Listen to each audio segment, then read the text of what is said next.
Folks, the 2 week hiatus has concluded. I did have some personal affairs to take care of, but we are back and we are not going anywhere. It's the Terranadome. Of course, my name is Scott.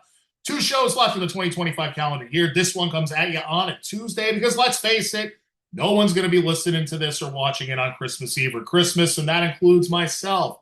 So we've got kind of a different format, kind of the same format, but we'll be laying out the playoff pictures. We'll kind of have the show structured that way. So it's an all-new Terranadome with myself and Josh Morris. Same quality content. It's going to take a while for you to get through, but it's worth it. I promise. It's the Terranadome. It starts right now.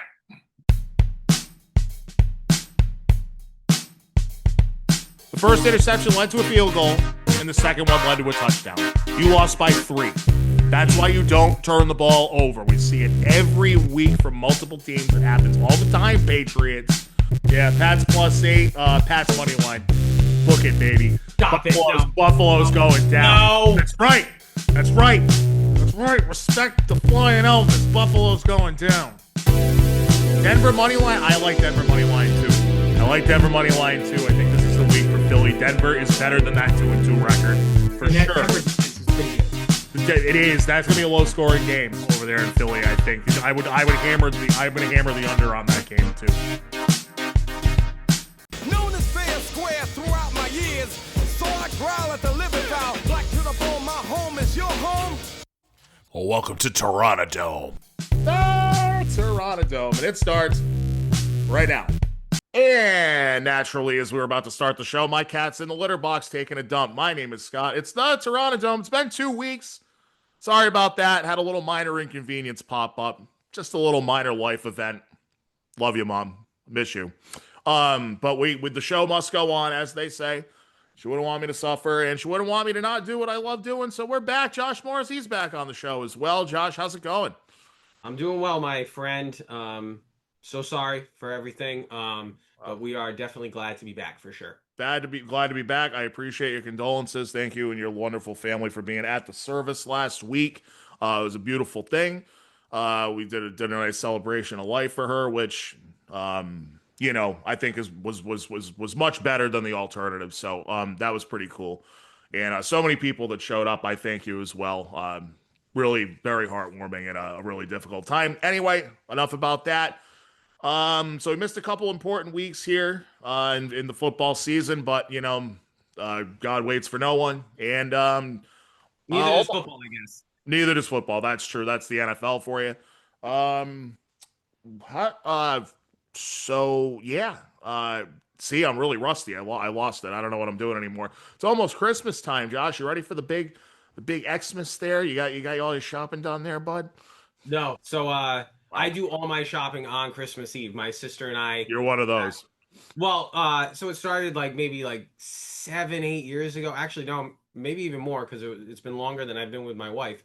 My sister and I just went out one year, and now every year we just kind of do it as tradition. So I'm purposely tradition. That's insane. You realize that's insane, right? Yeah, I mean we love it. It's time for my sister and I to hang out and enjoy the holidays, and we get my mom and dad some gag gifts, and you know what I mean. So it's like last year I got my dad the rifle from Christmas Story. You know what I mean. So it's it's nice to just go out, hang out with your family, and spend some time amongst the crazies. All right, yeah, because I was gonna say that's the absolute. Well, today's the 23rd, Festivus. Happy Festivus, by the way, folks. A Festivus for the rest of us. I'm gonna be dropping. Maybe I'll drop a couple quotes in there over the show, but yeah, I mean, everybody. That's a mad dash there on Christmas Eve, man. Oh yeah, it's crazy. I think today and Christmas Eve got to be the worst 2 days to try to shop. So. My list is very, very, very small this year, so I am okay. But anyway, yeah, let's get into it now that we actually did some preamble before we just jumped in there, folks. So yeah, let's get to the football. Week 16 already in the NFL this past week. Also, we're coming to you on a Tuesday because of Christmas Eve and Christmas. Let's face it, we don't want to do a show on Christmas Eve or Christmas, and no one's going to listen to it if we do. So. That's why we're coming to you on a Terranadome Tuesday. Very rare Tuesday episode. Anyway, pretty good week of football here. Yeah, Okay, he agrees with me. It doesn't have to add anything. Oh, I didn't know you were asking for input there. Let's say, yeah, usually you do, but it's okay. There definitely weren't some interesting fantasy matchups at all this past week either. I don't think he wants to talk about that. Um, yeah, I'm not usually the type to gloat, but when you already concede defeat and then you wind up winning, that's quite the feeling. So, the reverse jinx does work, people. Just saying. But I didn't think Matt Collins was going to go for 7 catches either. So, I think it's only the second time this season he has. Anyway, that's a discussion for way later in the show. We start on Thursday night. I am not going through this entire synopsis, Josh. I think I will pick this up. Well, first of all, Rams at Seahawks. Battle for first place in the NFC. And what a game we got on a Thursday night. So basically, but long story short, it goes to overtime. Kind of normal. Rams led 13-7 at the half. Seattle comes out immediately. Kenny Walker touchdown run in the third, 55-yard scamper. You had to be feeling good about that. You also had to feel good about Matthew Stafford in that game if you had him in fantasy. So Seattle led 14-13 at that point. Rams would then score 17 unanswered. So we pick it up in the fourth quarter with 9:48 to go in the game. Big D, Sam Darnold, throws another pick in a big spot. So you're thinking, well, yeah, huge. I mean, in the red zone, like such a bad interception there. Very bad interception that honestly we're getting used to him making these kinds of. I was going to say, and then you start playing the flashbacks of, oh, he can't do it in the big games. But more on that later. So anyway, it's looking like another big game loss for Big D, Sam Darnold. But the Seattle Seahawks force a 3-and-out. And it's the punt. Then the guy that they traded for at the trade deadline, one of the fastest men in the NFL, Rashid Shaheed, he takes it back the distance, 58 yards. Seattle's got live 2-point conversions good. Now it's 30-22 and only 8:03 to go. You don't want to go 3-and-out. If you're the Rams there, they go 3-and-out again, as a matter of fact, right after that. And it's a 2-play drive this time for Seattle. Shaheed turns on the Jets for 31. I believe it was an end around. And then Darnold with a 26-yard dime to A.J. Barner, the tight end. Extremely questionable 2-point conversion ties the game here. Josh, your thoughts? Was it a backwards pass? Yeah, it looked like it. Like if you really slow it down and really look, it did look like it was moving, that far back. Definitely not like a full yard. Definitely not. So the question for me is, how do you do that when everything needs to be conclusive? Like, how do you conclusively decide, oh yeah, that's a backward pass? Because I'm watching it in, 100 times slow-mo, and I'm like, is it? No. You can't tell. You can't tell. And then, it gets smacked forward, right? And then it ends up in the end zone. And then what? Zach Charbonnet just falls on it, right? Yeah. No, he just picked it up. He's just like, hey, it's a ball. You know what I mean? Like, he didn't even, run. No one's running towards it. He just goes over and he bends over and he's like, oh, I got a football. I think when the players don't know what's going on, no one knows what's going on, but only one guy had the wherewithal to pick up the ball, that might be a little controversial. So that made it 30-30. So we've got a game here. Thanks again to Replay Assist on that one, Vegas. Replay, and I guess, because afterwards Sean McVay was, pretty upset about it. They're lining up for the kickoff by the time Replay Assist has now said, oh, so it's supposed to be an expedited, isn't that Replay Assist supposed to be an expedited review? Yeah, when it's not Yeah, it doesn't feel expedited when these guys are ready for the kickoff. When it's not expedited and they throw and they do something like that. This similar thing happened to the Patriots in New Orleans this year, where Demario Douglas had an absolute touchdown on a bomb play, and they called this phantom holding call or whatever it was on Diggs, as they were lining up for the kickoff. They had already kicked it through the uprights. They were lining up to kick it through the uprights. I remember seeing it on Red Zone, and everyone was confused. Yeah, because it wasn't a penalty. So, he barely touched that. It's kind of the same thing that happened with the Lions, with Goff. Yeah. Yeah. Right? It's a touchdown. And then, 30 seconds later, well, no, never mind. It was a legal formation. You're spoiling things. I've actually got a layout to the show this week. I'm not just going we're doing playoff pictures, then we're going to take a crap bag football segment, then we're going to do other playoff picture. So That one's coming a lot later, but a lot of controversy at the end of that Detroit game. I think it was very controversial at the time. Anyway, we'll get to that later. Teams with after it goes to 30-30, the teams would trade punts on the next two possessions. Rams get it at their own 20 with 3:19 to go. Stafford hits tight end Ferguson, not Jake Ferguson, some other guy named Ferguson, because everybody bet Colby Parkinson. The most money was bet on an anytime TD on Colby Parkinson. Really? And oddly enough, he didn't score. So anyway, but that is true. For whatever reason, he was like plus 230. He was the most bet guy in that game. I know, weird. I bet him because I figured I would zig when everyone else zagged, and apparently everybody else was zagging. So who knows? Colt 45. Anyway, 27-yard pickup. Stupid penalty on Seattle. Tax on another 15. Holding call on the next play. Backs the Rams up 10. On to Seattle 41. Now, they advance at 12 more yards. Seattle burns 2 timeouts. Stay with me. Rookie Harrison Mevis, who I had in all fantasy leagues because he is a fat kicker. So I had to have the fat guy. Fat guy is solidarity here. He misses a 48-yard field goal. I believe that was his first missed kick so far.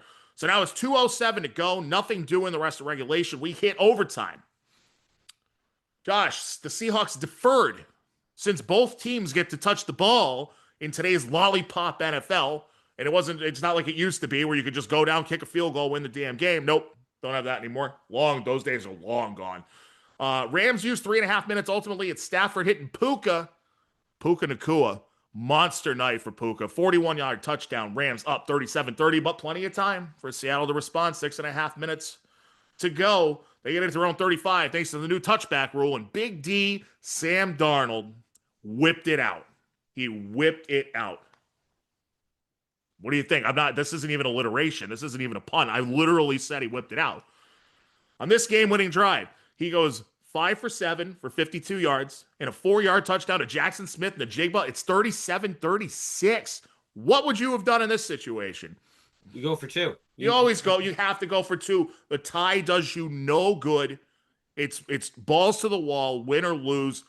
2-point conversion. No controversy on this one. Darnold takes the snap. He has time. Looks, and finds his 4th read, I believe. It had to have been his 4th read. And he was wide open.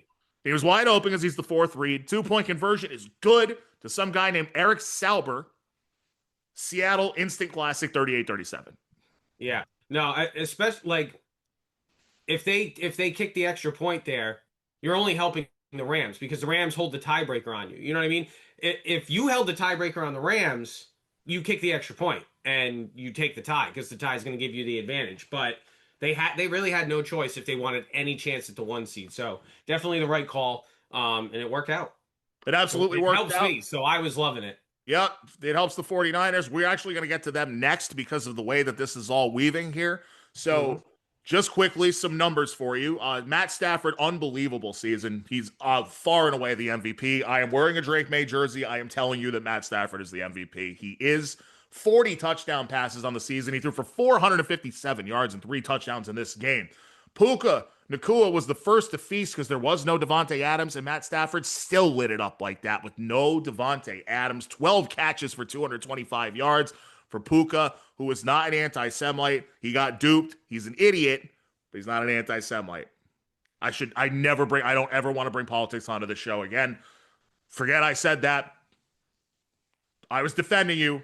You're just protecting Puka. That's all. I'm protecting Puka's image, okay? Not that he needs me to do that. I look like a fool right now. I'm going to move on. Big D, Sam Darnold, 22 out of 34, 270, 2 touchdowns, 2 picks. Kenny Walker, 100 yards on the ground and a score on just 11 carries, 3 catches for 64. And Jackson Smith, the Jigba. Am I saying that right? The Jigba. Yeah, I hope I'm saying it right. That'd be bad. 8 catches, 96, and a touchdown for him. Seattle is the first. A little note on JSN. He had 0 catches at the half. He had 0 catches at the half, making his line all that more remarkable. Yeah, exactly. I mean, the kid is just so good. He really is.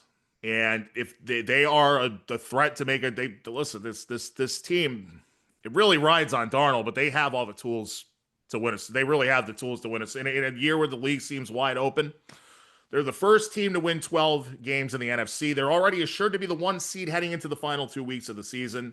Nothing could change that. will happen the rest of this week. The Rams are now going to need a lot of help if they're going to win the division and regain that 1 seed. More on that as the show rolls on. Next, Seattle's at Carolina. 1 o'clock game. Don't sleep on that game, Seattle. And the Rams, they're at Atlanta on Monday Night Football. Now, of course, we have Seattle 12-3, Rams 11-4. So the San Francisco 49ers are sitting there at 10-4. And they obviously now play a huge role in this as they come into week 16 sitting at that 10-4 mark. But their remaining schedule is easily the toughest of the three. So they would need to beat the Colts on the road on Monday Night Football, with the Colts still clinging to their playoff lives. And old man Phillip Rivers has apparently still got something in the tank. Big tank, but he's got something in there. So we're going to jump to Monday Night Football. And for what happened in that game, I'm going to turn it over to Josh Morris. All right. Well, then, I got you covered because I watched every moment of this game because, of course, my Niners were playing in it. I would expect nothing less of you. Yeah, and I watched it. I don't know if you saw, there were two broadcasts of the game yesterday. One was the new Monday Night Football playbook cast, and it was great. You saw it from like an all 22 camera. That's neat. Yeah, it was awesome, and you had Danny O and Luke Kuechly doing the game, and I thought they were great. Wow. Breaking down the personnels and the plays and stuff like that. It was awesome. So next week they're doing it as well. So if you're someone who watches Monday Night Football, I would, and you like really like deep dive football, watch the playbook, the Monday Night Football playbook cast. I thought it was really good. But this game was dominated by the 49ers. 48 points. They haven't punted in 2 straight games now. I think it's like 14 drives or something like that. It's unbelievable. Brock Purdy, he looks like he's getting healthy and really comfortable in the offense. They didn't have Pearsall last night, and he still went for 5 touchdowns. First 49ers quarterback to do it since Steve Young in Super Bowl 29, which that really doesn't surprise me, though. It doesn't matter. When you're put in that lore with that team, I mean, that's pretty remarkable, right? It's just a stat, bro. Just a stat. But when you're in a conversation with Joe Montana and Steve Young, you're pretty good. He is the best quarterback that they've had since those guys. I'm not saying he's not. Okay. I'm just making sure. Like, don't give me a Jeff Garcia, Jimmy Garoppolo thing here. Well, I would never say Jimmy G, but Jeff Garcia, he was good before Brock Purdy actually held the record for most passing yards in a season for a 49ers. So he wasn't a complete scrub. No, he wasn't. But again, so the 5 touchdowns for him. I will say, as a Niners fan, the defense, scary. They can't get to the quarterback at all. They're the worst in the NFL. They have the worst pressure rate. They have the least amount of sacks. Phillip Rivers is 44 years old, cannot move. Picking you apart. They didn't bring any pressure on him until the second half, after he absolutely tore them apart in the first half. As a Niners fan, going against Caleb Williams next week and then Sam D, like, you need to get pressure on those guys. You can't just sit back and, cover 3 and expect these younger, better quarterbacks not to rip you apart. You got something? I actually think it's a better idea if you don't pressure Caleb Williams, but we can get to that in a little bit.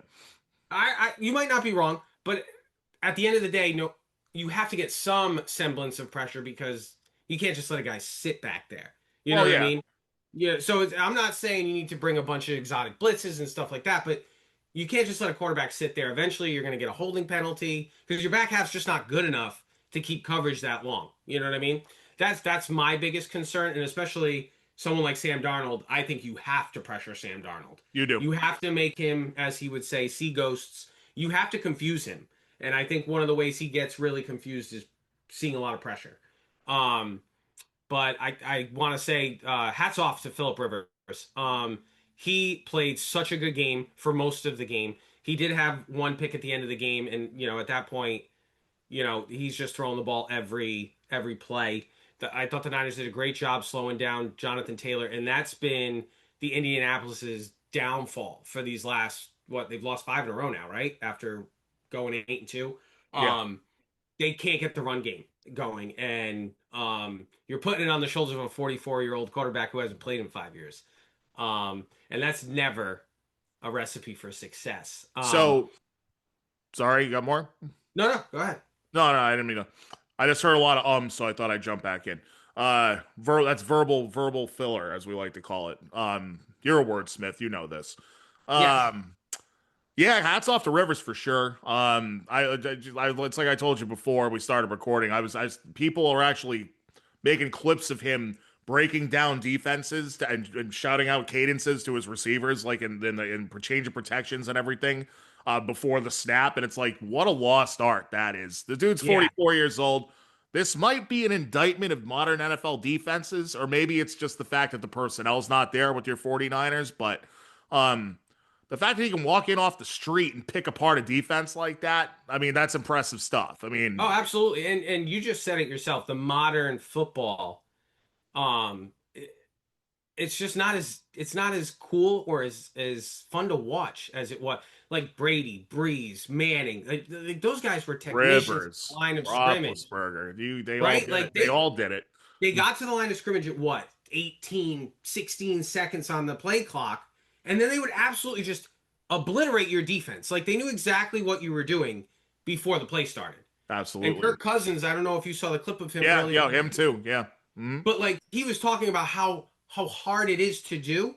And that's why I think it's not a lot of these younger quarterbacks, they're not learning it because they're jumping from school to school. They're not staying with a program long enough, and they don't really learn this.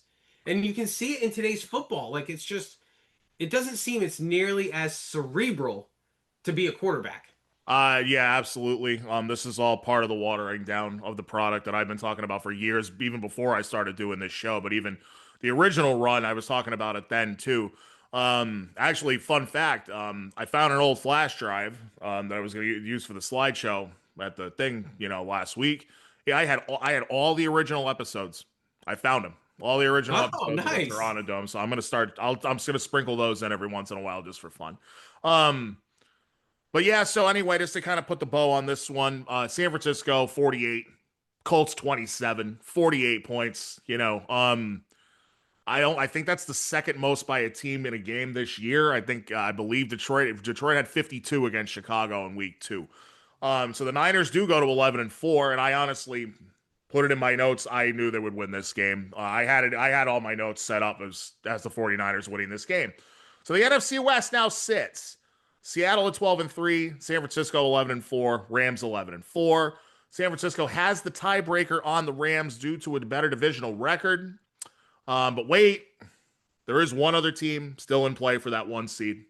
So now we jump back to Saturday. We're all over the place on the show this week, folks. But it's the Green Bay Packers and the Chicago Bears at Soldier Field on Saturday Night Football.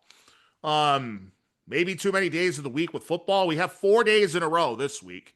But everyone's going to cry, so let's just whatever.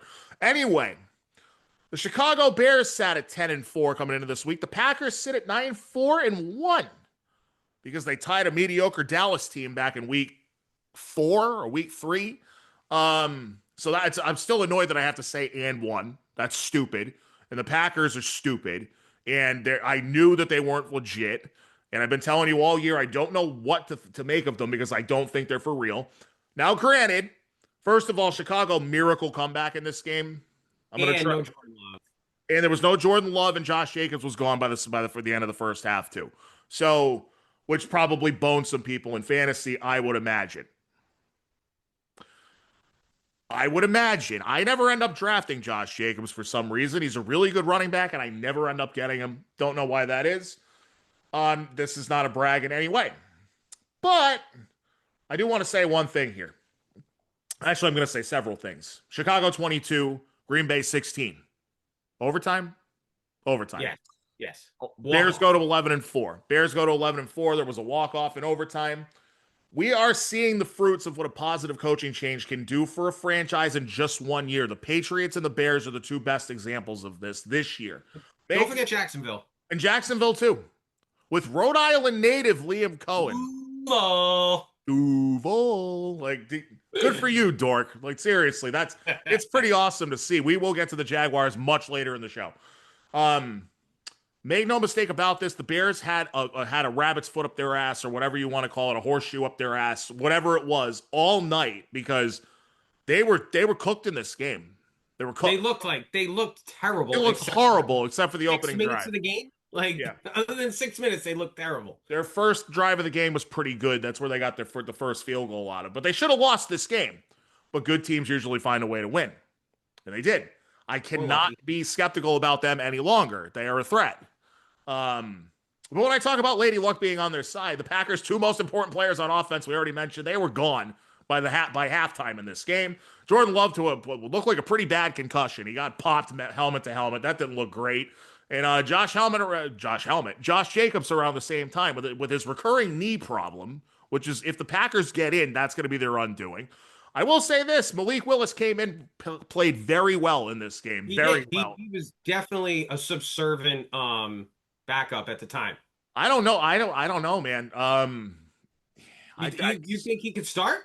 Someone might give him a shot somewhere down the line. Is all I'm saying. Because Green Bay's like that quarterback factory. They spit him out, you know.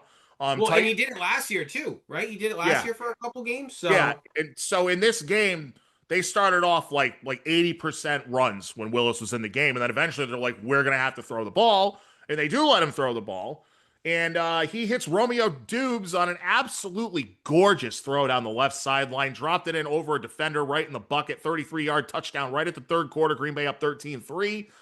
Teams would trade field goals in the fourth. The Packers still had a 10-point lead with 5 minutes to go at 16-6.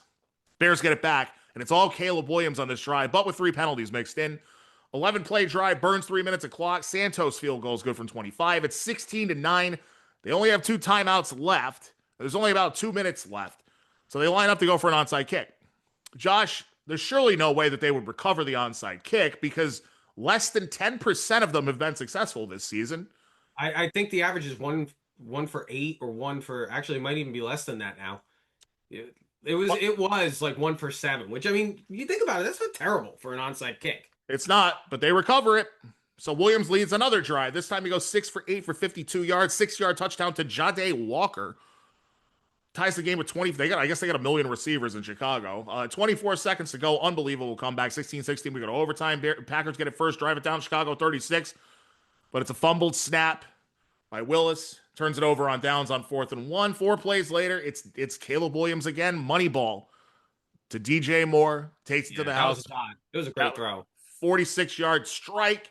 Bears beat the Pack, which we know they love, to avenge the loss from 2 weeks ago. They're 11-4 and have complete control of the NFC North, 22-16.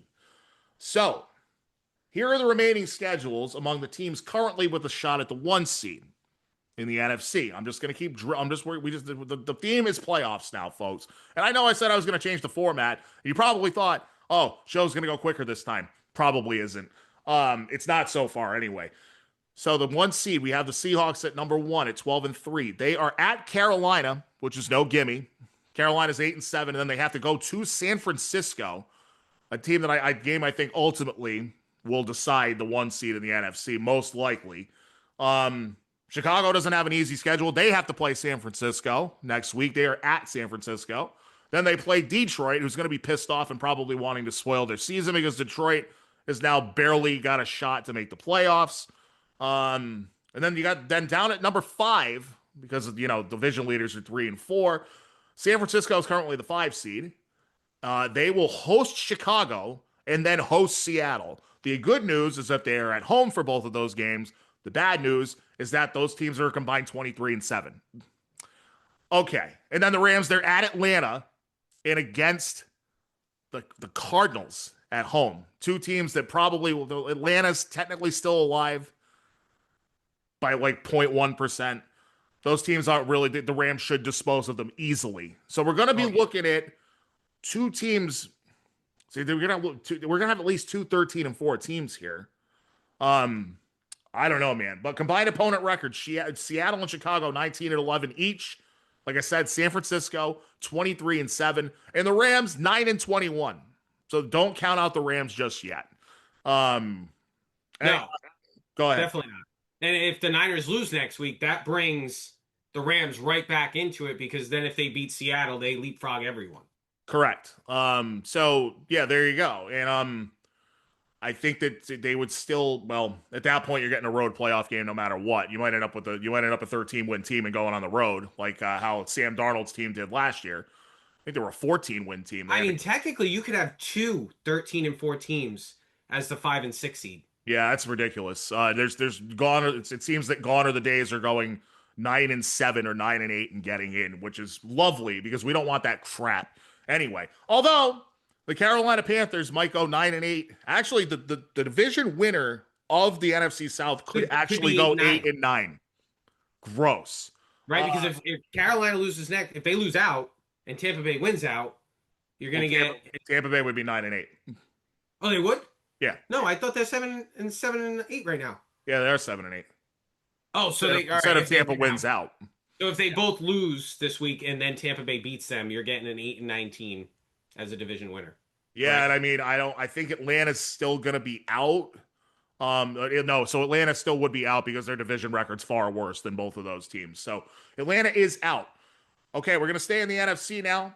We'll get back. We'll circle around back to that division in a moment. But first, just want to quickly talk about another team that has clinched their division this week. And it's that gross, ugly-ass Philadelphia Eagles team, defending Super Bowl champions. And they walk into Washington and commanded the Commanders. I screwed that up. But they win easily, I think, here, 29-18. Eagles are 10-5 and firmly have the fifth best record in the NFC. Pretty impressive. No long recap needed here. Washington is dead in the water. Talk about, okay, so let's put it this way. Now, first of all, this win for Philly, it eliminates Dallas, which everybody loves. But Washington's going to face that pissed off Dallas team next week. But what a roller coaster ride for the poor fans of the Washington franchise. 4 wins in 2023. You get your answer dropped into your lap the year after that. Win 12 and go to an NFC title game, and now you're right back down to 4 wins again. So it can happen to anybody, Pats fans. I hate to say it. Well, it's one of those things where you benefit from the weak schedule from being the last place team. You know what I mean? So you're going to get, especially for a team that, you know, I don't think anyone thought they were great last year. I think they surprised everyone by making it to the NFC Championship. Them beating Detroit was certainly a surprise in that playoff game. Right, and they, you know, and then they got their doors blown off by as they should have. You know what I mean? Because we should have been looking at a Lions-Eagles NFC Championship. That would have been what everybody would have wanted. But anyway, I think I really only have one takeaway here. I mean, this is the Eagles have clearly gotten 2 get-right games in a row after they lost 3 in a row. It's a lot. It's hard to take anything because, I mean, those 2 teams are just bad. The only thing I can really take away from this game is that maybe Saquon Barkley's getting healthy at the right time. Maybe. 21 carries for 132 yards and a score. And I know, again, a team that doesn't really care right now and can't stop anybody. But Barkley might be getting healthier, Eagles fans. Maybe there's a little hope for you. Okay, NFC East is clinched. There's some happenings going on in the Morris home right now. No, you're good. You're good. I saw you looking around like there was a bat in the room or something. No, I'm just double checking my lights. I'm like, are my lights on? Your lights are definitely on. I would have told you pre-show if they were not. Don't worry, I got you. More NFC stuff, folks. The South Division is firmly up for grabs, and it's a bunch of doo-doo. And I don't want to talk about it, but we have to.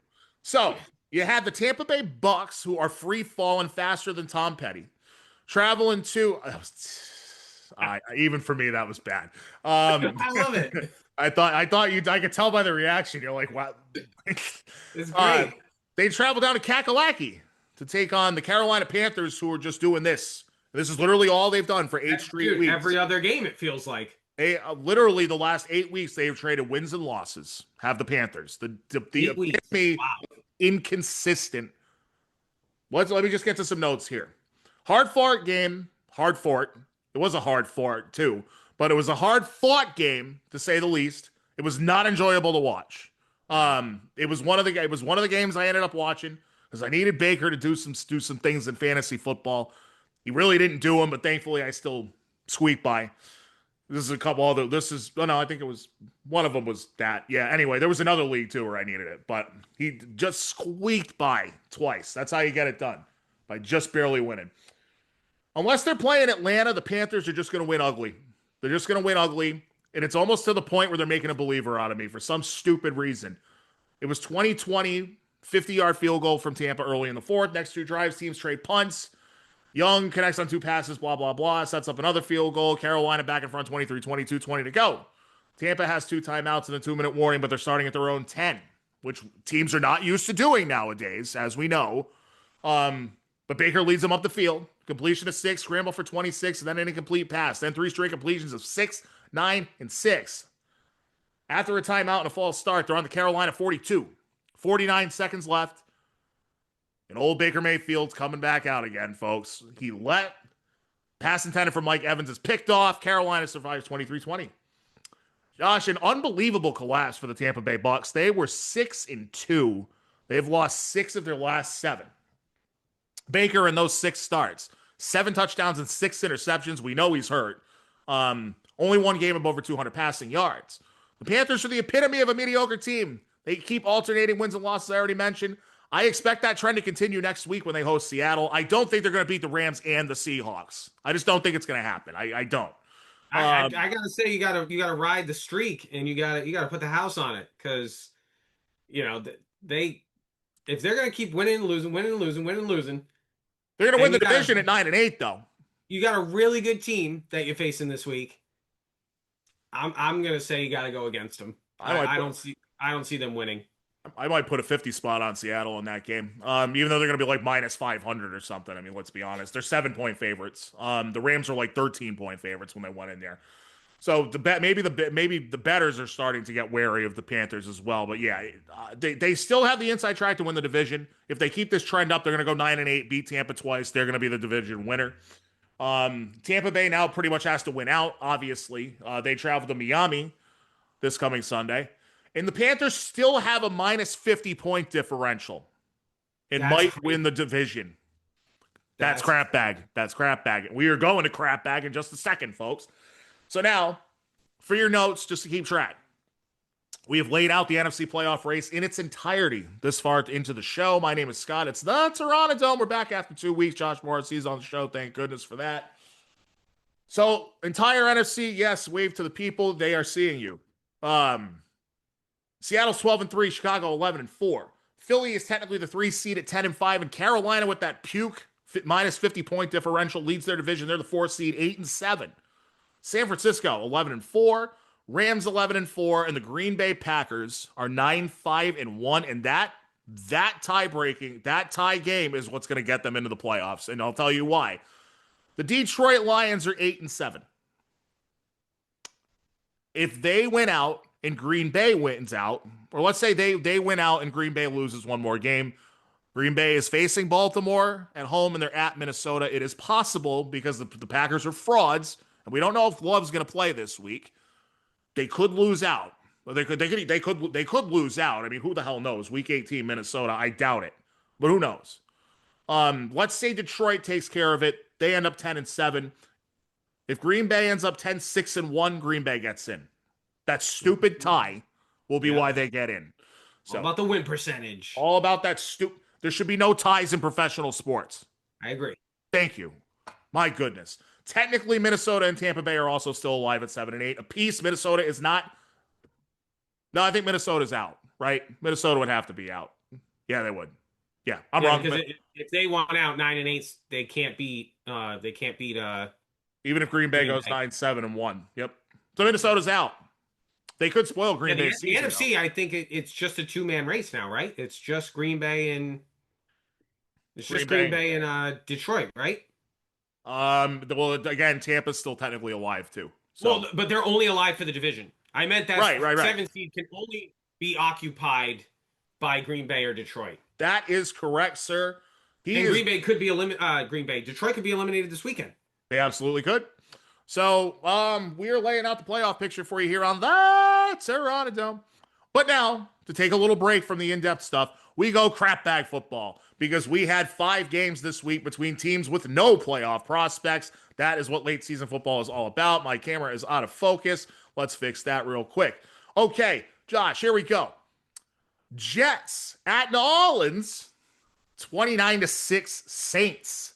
Saints go to 5-10. Jets fall to 3-12. Josh, New Orleans beats the Jets 29-6 at home. That's 4 out of 6 wins for the Saints, including 3 in a row. And they've beaten the division-leading Panthers twice. Turns out Tyler can shuck it after all, eh, Josh? Yes, he can, Scott. He looks like he might be an NFL quarterback. That is not a development. That hit a wall so hard. That's not a development I was expecting this year. No, to be honest. No, especially the fact that he didn't win the starting job in camp against Spencer Rattler. Another guy. Here's a guy. Who I think is going to get paid a ton of money after next season. The floor is Olave. Chris Olave, 10 catches for 142 yards and 2 touchdowns for the season on a 5-win Saints team with barely adequate quarterback play. Olave has 92 catches for 1,044 yards and 8 touchdowns. And I don't think he made the Pro Bowl. I don't give a crap about the Pro Bowl, but I know that Schefter tweeted all that crap out while I was trying to take care of some things this morning. It was very annoying, but that's okay. You got to keep the Shefty notifications on. It gives you a leg up, folks. Just a pro tip. If you ever want some stuff I'm telling you, those notifications will give you a leg up, especially in fantasy or in betting. Trust me. Anyway, the club option for Olave was picked up for $15.4 million next season by the Saints. That's smart. But he's a free agent in 2027. Josh, I would love to have this guy on the Patriots. How badly would you want him on the 49ers? I great route runner, makes really good contested catches, just an overall really good receiver. I'd love him on the 49ers because the Niners really don't have a true number 1 receiver. I agree. I knew you would say that. That's why I put the question in there, because I knew you would say that, because who wouldn't want this guy on their team? Positively, this dude went through a million injury problems, so it's great to see him. I was going to say that might be the only holdup for a team. I still think somebody, if he let's picture a world where he stays healthy next year. Someone's going to throw the bag at him. Oh yeah, he's going to be one of those 35 million guys. Yeah, for sure, without a doubt. New Orleans travels to Tennessee for another crap bag game on Sunday at 1. And the New York Jets will host the New England Patriots on Sunday at 1 o'clock. They are currently 13.5-point underdogs in that game. We will get to that, the New England Patriots, a bit later in the show. Anyway, let's talk about more garbage. Minnesota at the Giants. Minnesota wins this one 16-13. J.J. McCarthy, another concussion, another injury. Minnesota should already be looking at moving on from this kid next season. And if you don't think that, there's something wrong with you, because you just had Sam Darnold, and Daniel Jones. And Daniel Jones. Both gone, similar to the Panthers when they had Darnold and Baker Mayfield, although Bryce Young's kind of sort of figuring it out. J.J. McCarthy's not going to figure it out, because he's going to either get himself hurt or he's going to throw 5 interceptions. He's going to say, I'm 9, and, I'm not JJ, I'm 9, or some stupid crap. Get him the hell out of there. You had great quarterback play for the Vikings last year up until the final 2 games. That last game of the regular season and then that playoff game, Darnold absolutely pissed down his leg, but his offensive line did nothing to help him either. You got to be pissed if you're a Vikings fan.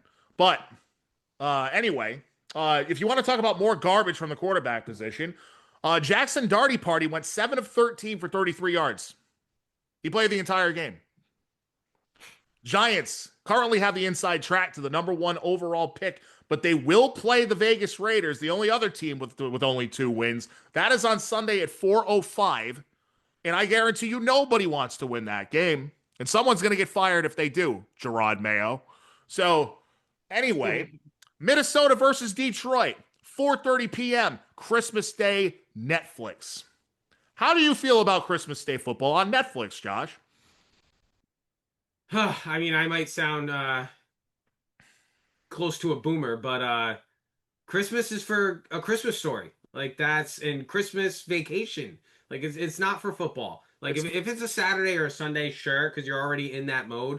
But man, like when I'm with my family and I'm like, I don't want to be worrying about 3 football games. You know what I mean? Like I want to spend my time with my family, want to put on a Christmas story in the background, wait till I hear you'll shoot your eye out, kid, laugh a little bit, and then go back to, eating food and, Spending time fellowshipping with with your my family. family.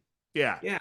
Yeah, I'm with you. I think it's complete crap Why that do you they're think the NBA like sports let the NBA have it? Because it's like the NBA is also something you could just put on in the background and like let it play. correct. Yeah. Football, you can't do that. No. You're enthralled by it No. if it's a good game. And it's 3+ hours, whereas every NBA game's about 2 and change. So I'm with you. I don't like it at all, but that's what's happening. So this is I think the second year in a row. And it's not gonna go away. Once the NFL has their claws on something, they don't let it go. Very greedy. Okay, anyway, more crapback football. It'll be Detroit again. Detroit at Minnesota. Detroit at Minnesota, 4:30 p.m. on Christmas Day. Let's laugh a little bit, shall we? The Kansas City Chiefs, who are soon going to Kansas City, Kansas, are well, not for a while, like 5 years, but whatever. They went down to Tennessee, and even with Gardner Minshew, did they go to Tennessee? I didn't see anyone show up. Yeah, well, I think that they may not have ever got on the plane. I think you're right about that. Harrison Butker kicked 3 field goals, so he showed up. He's traditionalist. He showed up. And I guess the guys who blocked for him. But in my notes, I have LOL. I think that means I'm laughing at them. You got smoked by the Tennessee Titans. The Titans win their 3rd game of the year. They are screwing themselves out of the #1 pick. Cam Ward is starting to play well. 26-9 the final. Kansas City drops to 6-9. Good job, league. Thank you so much. I know I'm wearing this jersey. I know that I'm a hypocrite. I don't care. Hate the Chiefs. Thank you. Minshew got hurt early in this game. There was no Rashee Rice. Feared to be an ACL. I guess it's not an ACL, but they still put him on season-ending injured reserve. Now they have some other guy I've never heard of playing quarterback. I don't care. Miserable. Be miserable, Chiefs fans. Cam Ward is starting to find his footing. Remember how I compared him to the start of his season to Jamarcus Russell, and it was like really dirty that I did that. He has 2 touchdown passes in 3 straight games to only 1 interception. He only has 1 interception total in his last 7 starts. Kid's starting to play well. He does make impressive throws. He's got the physical tools. If Cam Ward can get some more help around him and a good coaching staff, I think he can be a good NFL quarterback. He has no skill players at all, except for Shamir DK has kind of blossomed. But you like at the beginning of the year, you weren't looking at him as a possible #1 receiver. Oh, he was a 4th round. He was a 4th round pick. Yeah, you know what I mean. But he's obviously blossomed, and him and Cam obviously have a great rapport. But yeah, I watched him play last week against the 49ers, and I was shocked with how well he played. And I'm like watching them, I'm like, man, why this team doesn't suck? Like, you know what I mean? But clearly, whether it be the coaching or the skill players around the team, like they don't have a lot of skill on defense either. Like defensively, they don't have a lot of skill either. Yeah, well, so they're in the Titans are obviously in full rebuild, and they've it's been that way ever since Vrabel left, I feel like, but or was unceremoniously kicked out the door, rather. You're idiots for that, by the way. Thank you very much, by the way. And for just this one specifically is just for Ray Lambert. Vrabes is the man. So, I'll tell you what, I cannot say anything that he texted. Never mind. It's all very Vrabes is the man.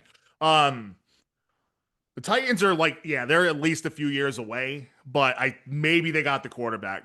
So they need to get a good coaching staff in there to help this kid. They got to get talent, but maybe there's a future down in Nashville. Yeah, and that's one of those things because I'm pretty sure they have cap room too. Oh, so sure, they do. Now that you see you might have the guy, this is when they might go from rebuild to retooling and grabbing some people to help build that team up because you have that 5-year window where you're not paying the quarterback anything. Correct. Yeah. All I'm saying is there's a chance, Titans fans. So to next, we've already. So I am saying there's a very small, tiny chance, and I know that that's the Dumb and Dumber reference. I knew you did. Tennessee hosts New Orleans, 5-10. New Orleans versus 3-12 Tennessee Sunday at 1:00. And this is really, really gross. This is just gross. Kansas City hosts Denver on Christmas night at 8:15. You have 3 absolute suckbag games on Christmas. This is what you get, NFL. This is what you get. This one was not supposed to be, but Kansas. No, sometimes, beginning of the year, that looked like it might be for the division, you know? of course, but sometimes teams don't pan out the way you want them to. NFL. So, anyway, here we go. On to the next crap bag game, and Josh, you're not going to like this one. Cincinnati at Miami. I like when Joe Burrow has fun playing football. I hope that he continues to have fun playing football, and I hope that he continues to throw to Jamar Chase. But if they trade him to the NFC, hopefully it's to the Vikings. Vikings, hello. Yeah, if you're the Vikings, go all in. Go get them. Don't be stupid. Anyway, Joe Cool and the Cincinnati Bengals put up 45 points on the disappearing Dolphins. They swished the fish. 45-21's the final. Cincinnati goes to 5-10. Miami falls to 6-9. Joe Burrow threw for how many touchdowns? 4. He threw for 309 yards, completed 25 out of 32 passes. I don't want to do this to you. Jamar Chase, 9 catches for 109 yards. Chase Brown, 12 carries for 66 and a touchdown. He added 2 more receiving touchdowns. Meanwhile, for the other side, for Miami, Tua Tagovailoa. Tua turned the ball over. It takes Tua to tango Vailoa. Benched in favor of 7th-round rookie Quinn Ewers? They have Zach Wilson. Why not give Zach Wilson a shot, Miami? I don't know. Anyway, Ewers goes 20 out of 30 for 260 and throws 2 picks. Long H-Chain running is a pretty damn good running back, as it turns out, because he has basically been offense-proof. 15 carries for 81 yards and a touchdown. So here's my takeaway from this game.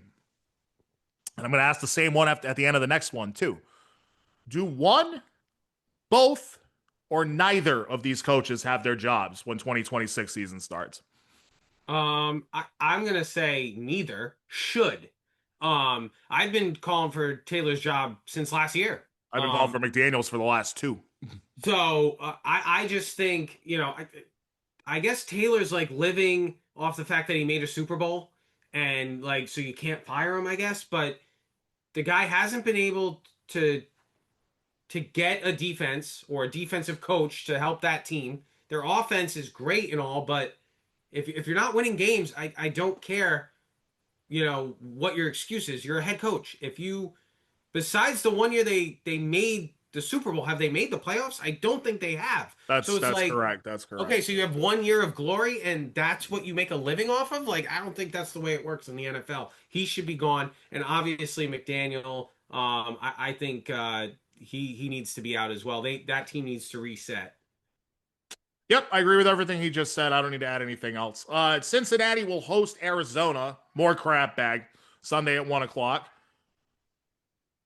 Hopefully people can't hear that. I know they can. Well, you can't, but I'm pretty sure that the audio will pick it up. But anyway, yowl, yowl, yowl. Miami hosts Tampa Bay. Who I don't know if Miami's going to be motivated to win that game or not. 7-8 Tampa. Sunday, 1 o'clock are both of those games.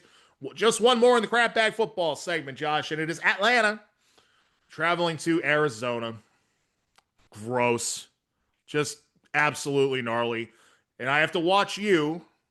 It was very nice of your family to have us over for family dinner. Hope we get to come back again soon. Not if I keep beating you in fantasy, but I don't get to do that until next year.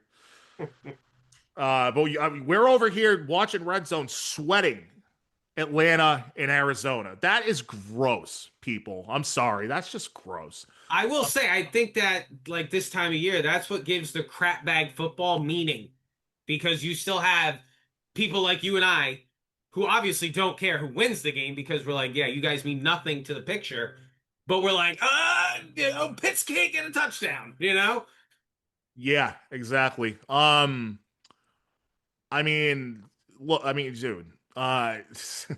Yeah, and then he does, right? And then I'm gonna actually hold on. I'm gonna stop for a quick timeout. Wasn't me. That's gonna be fun to edit, but we're back, folks. It does give the crap bag football meaning. I didn't want Kyle Pitts to score a touchdown. I just wanted him to get over 5.5 catches. I didn't hit that parlay. Pitts had a huge game, one of the best games of his career. And Atlanta wins at 26-19. Kirk Cousins gets just enough done. He got in with a QB sneak, actually, with 12 minutes to go. That's something that nobody bet. Kirky went 21 to 35 for 197 and 2 touchdowns. Did throw a pick. And he did have that rushing touchdown. Bijan Robinson, best in show. He's ridiculous. 16 carries for... No, Bijan Frise did win the best in show in the dog show this year. I bet you didn't know that. I did not. Don't ask me how I do. 16 carries for 76 yards for Bijan. He added 7 catches for 92 yards and a touchdown. And of course, Tyler Algier also had 16 carries for some stupid reason. But he's ridiculous. Kyle Pitts, 7 catches for 97 yards and a touchdown. If they don't tag him, he's going to make some money for a tight end.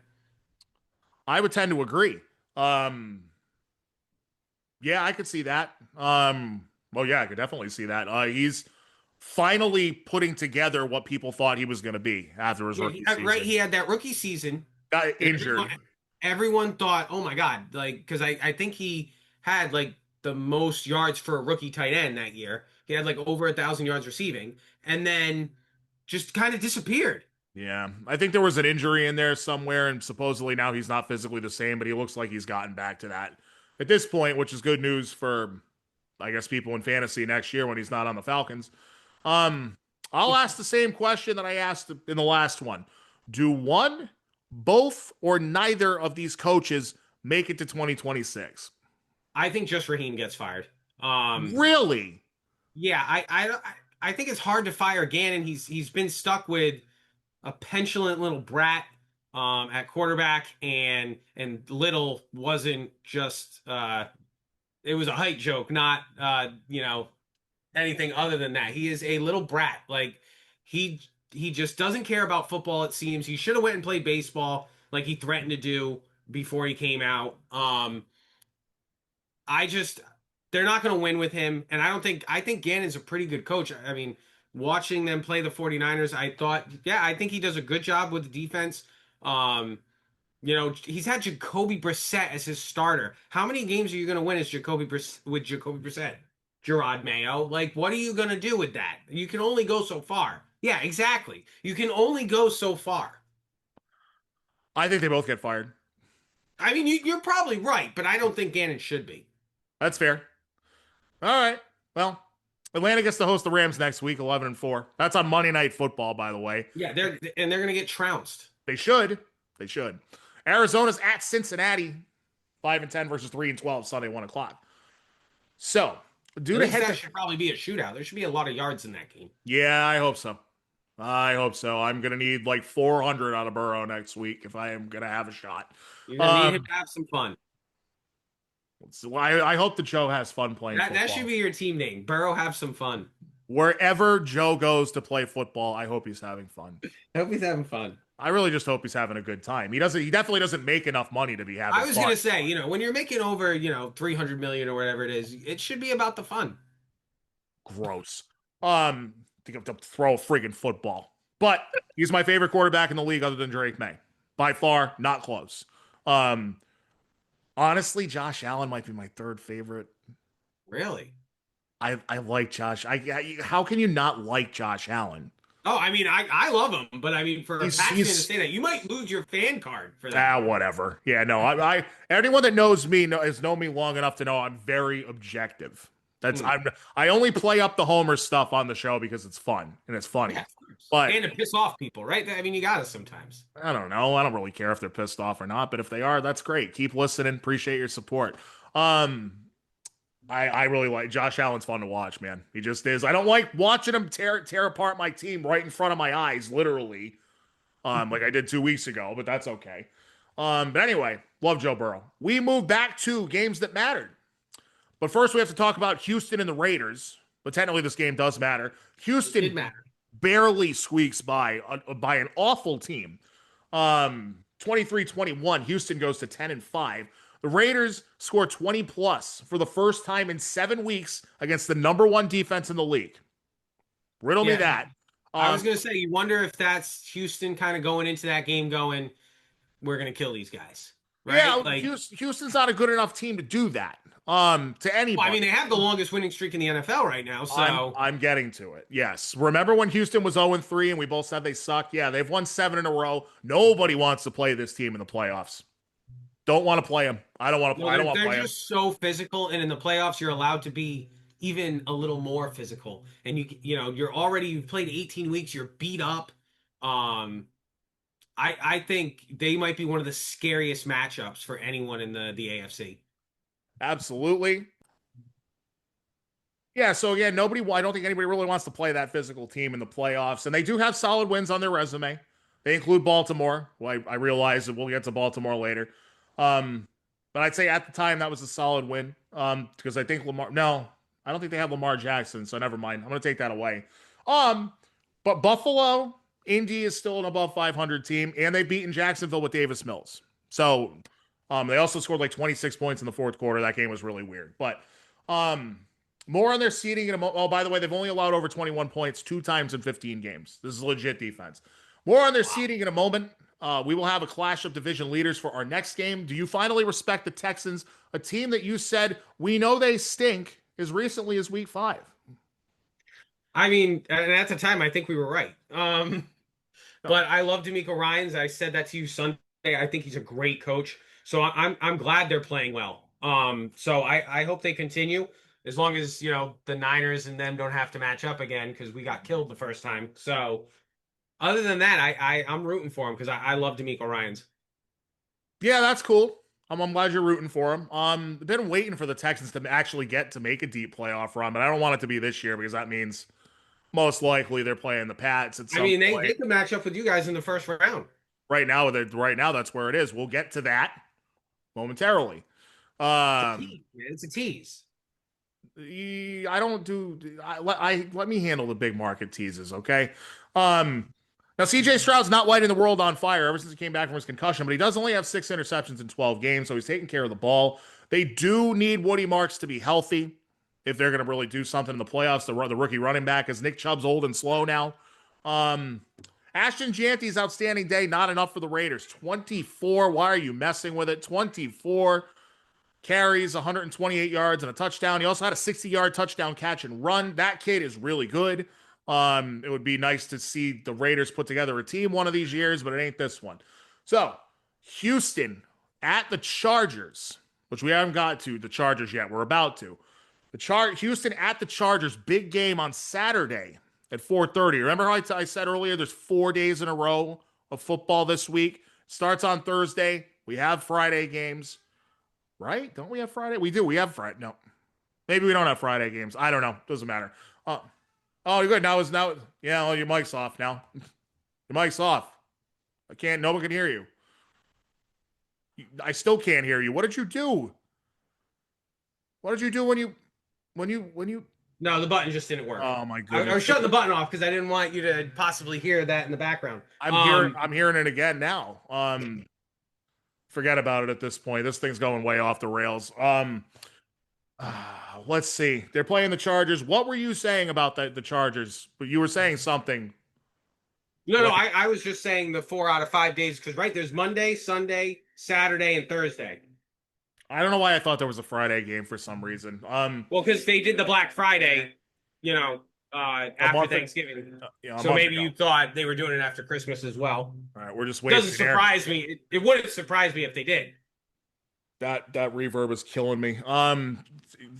Vegas against the Giants 405 we already talked about next week. Sunday 405, that one is going to be for the number 1 seat pick in all likelihood. Houston at Chargers.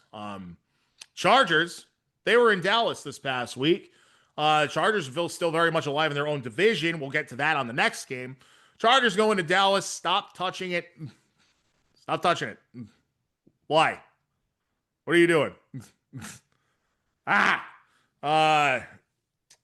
Chargers going to Dallas, and they do what they're supposed to do. Cowgirls were eliminated the day before by the Eagles winning, so they fall to 6-8-1. They look good in the first half. There was going score for score in the first half, but the Chargers shut them down in the second half. Chargers are the quietest 11-win team in football. I don't think there's any question about that. Are you frozen? Yeah, no, he's not frozen.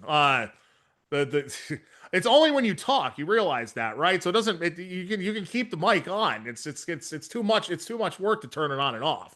The Chargers roll up 34 points on a really bad defense. they have 3 wins over playoff teams as well. This 11-win Chargers team. They beat the Broncos in week 10, Steelers in week 10, week 3. What the hell is going on in my head? Week 3 over the Broncos, week 10 over the Steelers, week 14 over Philadelphia. They only have the 16th best offense in the league, but do sport the 8th best defense. And amazingly, they could end up 11-6 and they'd be the 7th seed, possibly.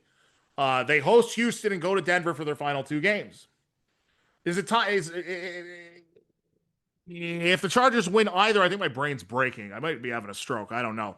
If they win either of those games, they have to be considered a threat. No, Houston and Denver. Yeah, their defense is so good. Like we were talking about Dak Prescott and why I didn't start him. Well, they have the 2nd best defense against quarterbacks this year. They haven't allowed a 300-yard passer all year long. They have more games with 3 interceptions than they do allowing 3 touchdowns. Like, they're very good against the pass. So I think if you have a defense like that, I don't care if your offense is mediocre. Just like the Texans, you're going to be able to be physical with guys and beat up on them. Absolutely. I love watching them fight. Oh, my goodness. Speaking of 300-yard passers, Justin Herbert passes for exactly 300 yards against the Dallas defense. He goes 23 out of 29. He adds 2 passing touchdowns, 42 rushing yards, and a rushing touchdown. So I guess that left hand's not bothering him too much. Omarion Hampton, a nice day. Quentin Johnston and Lab McConkey, nice days. Dak goes for 244 and 2 touchdowns. And George Pickens is going to get a boatload of money from somebody, and then he's going to stop caring next year. 7 catches for 130 yards and a touchdown. Man, that kid is good. We already mentioned Chargers will host Houston, which I think is going to make a difference. 10-5 versus 11-4 Saturday, 4:30. And this is what you got, NFL. Dallas at Washington, 1:00 Christmas Day. And if anything was right with the world, Dallas would steamroll Washington. Some of these games at this point, these last 2 weeks, I'm not touching with a 10-foot pole as far as betting is concerned. Absolutely not. I'm not touching that. I will say to the bettors out there, prop bets, look up incentives, right? Yep. Look up the incentives because those bets are the ones that guys are going to be going for. Yep, and the court, and especially with receivers, quarterbacks love to get their guys paid. Trust me on that. Mm-hmm. They did it with Mike Evans. Mike Evans on the last play of the season last year, if I remember correctly. Yep. To get that 1,000 yards. You got it. You're all over it. All right. So the Chargers go to 11-4. So certainly the Denver Broncos, they would take care of business at home against the Jaguars, right? Surely Denver wouldn't poop their pants in a big spot against a team that we're still not so sure about, right? Well, it's time to admit that the Jags are for real because they went into Mile High and smoked the Broncos 34-20. Into a place that most opposing teams would consider a very tough place to play. Yeah, I mean, you got the elevation there. This team's from Florida. Like, everything should have been working against Jacksonville in this game. And it wasn't. 34-20. Jacksonville goes to 11-4. Didn't see that coming. Denver is one of the better defenses, too. Yes, it is. And they've also fixed Trevor Lawrence. Denver drops to 12-3. Back and forth affair for 32 minutes. Denver had the game tied 17-17 with a 38-yard RJ Harvey touchdown run early in the third. So a lot of people needed that in fantasy. But it was all Jacksonville after that. And they finally fixed Trevor Lawrence, Josh. I said it all once and I'll say it again. 279 yards, 3 touchdowns. In Lawrence's last 4 games, 12 touchdown passes and no interceptions. He has been fixed. Unbelievable. A trade for a security blanket like Jacoby Myers might have something to do with it. Jacoby Myers. So first of all, 7 games with Myers. They've won 6 in a row now. Myers has 31 catches for 400 yards and 3 touchdowns in those 7 games. That is making a difference because Brian Thomas disappeared. Probably been dealing with injuries all year. And that vaunted Broncos defense everyone's so afraid of, 26 plus points allowed in 3 of their last 4. Is Denver a real contender or not? That's a loaded question because they've looked good. Super Bowl contender. And that's the thing. The AFC is so wide open. Who are you saying is like, this is the team? No, I'm not saying them. You're not. If you're going to question Denver, how are you not going to question yourself? We have like one bad loss. Who have you beaten? Everybody else. Oh yeah, Joe Flacco. Hell yeah. Justin Fields. What? Justin Fields, right? Who? Yeah, exactly. Who? Just came back down 11 points with 10 minutes to go in the game on Sunday night, burying the lead because we haven't gotten to that yet either. But yeah, all right. Against who? Snoop Huntley. What does he have to do with it? Who have you beaten? If you're going to question Denver, you have to look inside as well and go, yeah, New England's not super strong either. Our quarterback's definitely better. I would give him the edge right now. I don't think Bo Nix right is a now. Scrub, he's not a scrub. Drake May is playing at an MVP level. Stop it. Yeah, that's what I'm saying. But I'm saying again, if you're looking, the AFC is so wide open. I think more wide open than the NFC. Which is wide open. No, yeah, but no team in the AFC just makes me go, they're the guy. They're the horse I'm riding. It's like at any point, one of these teams could run into each other, and you really don't know who would win. Was that a Broncos joke, by the way? No. The horse I'm riding? See, it would have been better if you took credit for that. Dude, but I think that they might be, they're starting to slip. 26 plus points allowed by the defense in 3 out of 4. Absolutely. That's not something New England's done. That's been their strongest, that's been their calling card all year. The fact that they can hold guys and then they come back in the fourth, but you can't live like that in the NFL. You need to be able to beat teams. Now, granted, Denver has played tougher teams, but again, you know, when it comes to the playoffs, could I see Denver losing to Buffalo? Yes. Could I see Denver losing to New England? Yes. So it's like, could I see Denver losing to Houston? Yes. Yes. So it's like at any point, any of these teams could beat each other. And I think that's really cool. That's awesome. We haven't had that in so long. It is. Your boy Bo Nix only has 1 touchdown pass or fewer in his last 6 games. But if they slip up and lose the division to the Chargers in the last week of the season, they're going on the road. They don't have that home field advantage anymore. It's paramount for this Broncos team to win that division. That's all I'm saying. Yeah, because that's one of those real home field advantages too. It may be the biggest in the league. Yeah. So they are at Kansas City for the 8:15 night game on Christmas. Congrats to the NFL. Then they play the Chargers at home on the final Sunday of the season. I don't know why that says 1 o'clock. I guess it is a 1 o'clock game. Well, it probably has the asterisk next to it because that could get flexed. Yeah, it could, but Pro Football Reference is still showing 1 o'clock. The Jags have got me believing a little bit. They should absolutely finish 13-4. They're at the free-falling Colts this Sunday at 1 o'clock. The Colts can't stop a JV team right now. And then they host the Titans to finish the season. I get that they're 2 divisional games, and divisional games are weird. Jags should be playing for that outside shot at the 1 seed, still there. Absolutely. They should be playing for it. I think they're going to go 13-4. What a year this has turned out to be. More AFC. And I think you're going to see, like we have talked about T-Law for so long. I think with Cohen, he is going to really become the quarterback I think people were expecting. Look at what Baker Mayfield, just look up Baker Mayfield's stats the last 2 seasons before this one, if you want to know about Liam Cohen. Just saying. More AFC. We'll make this one quick. Buffalo at Cleveland. Should have been a walk in the park.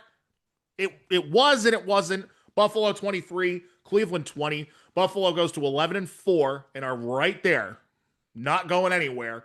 They found their stride. The Bills led 23-10 until almost the end of the third. They just let the Browns hang around, plain and simple. Browns pulled it to 23-20 with 8:50 to go. The remaining possessions in the game went like this. After it was 23-20, Buffalo, 8:50 to go. Bills punt. Shador sack, turnover on downs. Josh Allen, incomplete turnover on downs. Browns punt. Bills get 1 first down to ice it. That's how the game ended. It's a boring tilt between the Browns and the Bills. They don't ask how, they ask how many. If you're Buffalo, a win's a win. Just 130 yards for Josh Allen. He might, I put he might win MVP. He's not going to win the MVP. Stafford is. But the real MVP of this Bills team is who? Mr. Cook. It's James Cook. 16 more carries, 117 more yards, and 2 touchdowns. Let's put some respect on this man's name, a guy that they didn't want to turn the keys over to until this year. They finally did. Cook on the season, 287 carries, 1,532 yards, 12 touchdowns. He's added 32 catches, 288 more yards, and 2 touchdowns. He leads the league in rushing yards, second in attempts, one attempt behind Jonathan Taylor. He's tied for 4th in rushing touchdowns with Josh Allen and Derrick Henry. What I'm kind of hinting at there is that if Josh Allen didn't take away so many of those touchdowns, he'd have more. That's all I'm saying. Buffalo, to me, and I know we're talking about a wide open, really it's a wide open league. This is one of the most fun years I can remember in a long time. Buffalo, to me, is the only team that I'm absolutely terrified of if I'm the Patriots. I know you beat them in prime time once, but they smacked you in the mouth. Okay? They whooped your ass 5 straight drives. They scored on you. That's who I'm afraid of. Unless I'm not a Pats fan, and then I'm afraid of 2 teams. But here we go. Their next game is going to say a lot about them, I think. This is a big one. And Philly technically has nothing to play for. I don't think. I mean, I doubt they're going to not show up in Buffalo, right? Yeah, it's one of those things where they could move their seating up, but I mean, it's slim to none. So I don't know if you want to really rest your starters for 2 weeks in today's NFL because you're not going to get a bye too. So I don't know. It could be a big one though. Buffalo against Philly, 4:25 on Sunday. And Cleveland will host the Pittsburgh Steelers, who we're about to talk about next, Sunday at 1 o'clock. Speaking of the Steelers, controversy in Detroit. A boring crap bag game between the Steelers and Detroit Lions, both 8-6 coming into this game. And then suddenly 31 points in the 4th quarter. It was Martin controversy at the end, and that's all we're going to talk about. Call was actually correct. Detroit, I agree completely. Room full of people that I was in, and I'm saying because as soon as he catches the ball, 3 flags come in, right? So just to set the scene, Detroit is going in for the game-winning touchdown on the last play of regulation. Amon-Ra St. Brown catches it and is getting tackled. That's not going to sound good. Is getting tackled short of the goal line, right? You know, he's like mobbed, like he's getting double team tackled on the goal line. As soon as he catches the ball, 3 flags fly. So immediately, I'm like, it's OPI. It's got to be OPI. That's the only thing that it can possibly be because he had separation. It's got to be OPI. As he's getting tackled and going to the ground, he pitches it back to Goff.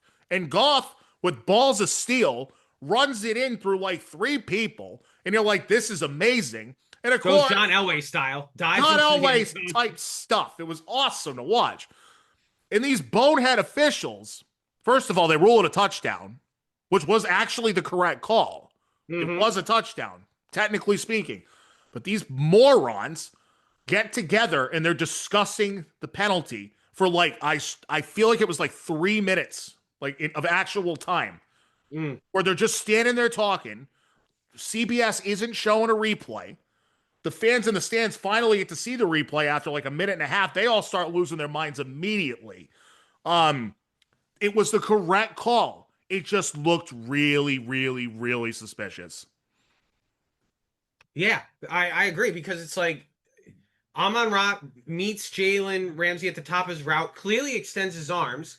Jalen Ramsey does a great job of selling it. He sold it. Yeah, he did. Yeah, but he clearly... That's your job. That's your job. He clearly extends his arms, clearly gets separation by extending his arm, which is the rule, then turns around and catches the ball. I mean, if you're a Lions fan, I don't care. You need to look at it objectively and go, yeah, like clearly pass interference. If it happened to you, you'd be saying the same thing. If one of your defenders got pushed just like that, you'd be begging for OPI. I think they made the right call, but just stick to it. Just like, what are we doing here? What are you discussing for, more than 60 seconds? Like, you threw the flag, have some gumption and be like, yeah, no, I clearly saw OPI. I'm calling it. Like, why are we sitting here making it look like we're unsure, especially with everything going on with the officials? That's the only point I'm trying to make. It was the correct call. Both calls were correct, as a matter of fact. But when you had, I'm sitting in a room full of like 8 people. We're all saying the same thing. What are you doing? You look like so friggin' shady right now, It's like, oh, what call are we supposed to make, Vegas? Like, you know what I mean? Like, that's what it looked like. OPI was the correct call. Steelers win 29-24. Goff had a huge game. Like, you can't put it on him for this one. He went 34 of 54 for 364 and 3 touchdowns. Rodgers played pretty well, too. 266 for him and a touchdown. He made a couple of gorgeous throws. The idiot of the day goes to who? DK Metcalf. That kid he's a kid, man. He's a baby. What a bozo. What an absolute. So if you don't know, what happened, it's only been 2 days since the game. Maybe you haven't gotten around to it yet. If you're living under a rock. Right, because it hasn't been on every single show. But we're going to set the scene anyway. DK Metcalf is an idiot. He swipes at a fan. Well, I call him an idiot to his face and see if he'll swipe at me too. Maybe I'll get a lawsuit out of it. He swipes at a fan who was taunting him in the stands, like at every other away game that you'd ever go to. And he's been suspended for 2 games. Of course, he's appealing, but he's not going to win that appeal. You don't think they'll knock it to 1? Even if he does, he's still screwed himself. Even if they knock it to 1, he screwed himself. And I'll tell you why. If he doesn't win the appeal at all, he loses $555,000 in game checks. Okay, rich athlete, just signed a 4-year, $132 million contract. $500,000, not that big a deal. Easy for me to say. But because he is suspended because of player misconduct, he will void $45 million in guarantees on his contract over the next 2 years. You didn't know that? No. $45 million for one swipe at a fan. Rappaport's tweeted it. So it's true when Rappaport's tweeting stuff. Wow. I knew, like, again, because he played in Seattle, so I saw him twice a year. And the guy's just always whining. Like, dude, what are you doing? Like, it's a fan. What could he have possibly said to you? You know exactly how he justified it. And I'm not sure we should say it on the show, but you can figure it out. Oh yeah, no, but that's already been debunked. Supposedly, other people corroborated. Yeah, people around the fans said no. Like, he didn't say. I mean, he might have called him a little, biatch or something, but like, to grab the guy, pull him down, and then punch him. Like, what are you doing? Maybe he should get else that gets you arrested. That's the fan has grounds to sue him. I'd be calling lawyers left and right if I were that fan, because they'd love to take that case. Just saying, the Steelers will pay you. So yeah, no, please just leave us alone. Yeah, we don't need any more bad press out of this. Jaylen Warren had 143 yards on 14 carries and 2 touchdowns as well. You like that segue? Just bam, right off it. Listen, Pittsburgh's 9-6 now, and they've really got an inside track at that division. It's going to take a lot for them to lose it. Clinch, right? That's correct. Yes. So they have to lose out. Baltimore's got to win out, because then that would mean Baltimore has to beat Pittsburgh in 2 weeks. So, and I'm spoiling it here now, because we go to Sunday Night Football, the last game that we will do on Week 16. We saved the best for last, folks. And it's the New England Patriots going into Baltimore, a place where they've had many troubles in the past. And for a while, it looked like they were going to have those troubles again, because even with 9, let me see here. Get there, stupid. Long notes. 12:53 to go in the game. I think it was 12 and a half minutes left. Yeah. 12:53 to go in the game. Pats are down by 11. Didn't look good for them at that point. We will start at the beginning. I know you love this. Pats let up yet another opening drive touchdown. Here we go again. First Pats drive is a long one, but Drake May throws a bad interception in the red zone. Really bad start. Long Baltimore drive after that ends in a Derrick Henry fumble, so we're playing flip-flops. Next drive for the Patriots, Drake May demonstrates his prowess as an emerging elite quarterback in the NFL. Here we go. 6 out of 8 for 63 yards on the ensuing possession. It's a touchdown. 7-7 Pats, 11-17 to go in the half. Baltimore 3 and out. Pats field goal. Baltimore field goal. 10-10. Lamar Jackson scrambles for 3 yards on a play leading into the 2-minute warning. And what happens to him? He gets a knee in the back, which was hard to tell on the replay, by the way. I couldn't really see it at all. No, but he leaves the game and doesn't come back. Door swings wide open for the Pats at that point. They didn't really grasp it, though. They get it with 103 left, but May gets strip sack fumbled. With 20 seconds left, no more points in the first half. Pats punt to open up the third. Tyler loops one right out of the field goal from post from 56 and misses it. Pats respond with a 41-yard field goal of their own. They take a 13-10 lead halfway through the third. Baltimore responds with a mostly rushing drive with a 15-yard face mask added in by Christian Ellis. And Zay Flowers runs it in from 18 yards out, not Derrick Henry. Baltimore's back in front 17-13. Next drive, something really stupid happens. The Patriots try a fake punt, and they fail spectacularly. With 2:01 left in the third, I can admit that. I was in a room full of people, and all of them were like, what the actual F was that? It was reminiscent of the Colts fake punt. I was like, wasn't it like 4th and 8 or something? Like, it wasn't a short Very one. stupid. I don't understand at all. In minus territory, it made 0 sense. They were on their own 44-yard line, made no sense whatsoever. So anyway, they take over. The Ravens obviously stop it. They take over on the New England 44, and they make the Patriots pay a 7-play drive. And it's Derrick Henry from 2 yards out. It's 24-13 Baltimore with only 12:53 left. Not looking good for the Pats. Second week in a row getting punched in the mouth in the second half for the Patriots. And they did it to themselves. Might as well be like, why are you hitting yourself? Why are you hitting yourself? Because what are you doing rolling that out there? Use it against the Jets or the Dolphins. I don't know. Anyway, Drake May is perfect on the next drive because, of course, he is. I know how I sound right now. 6 of 6 for 71 yards, and this one's not an overstatement. One of the best throws you will ever see. Down the right sideline, a 37-yard touchdown pass to Kyle Williams. He dropped it in over 2 defenders. One of them wasn't really all that close. Great catch. Great catch, great throw, awesome play. Whole room's jacked at that point. He also completed.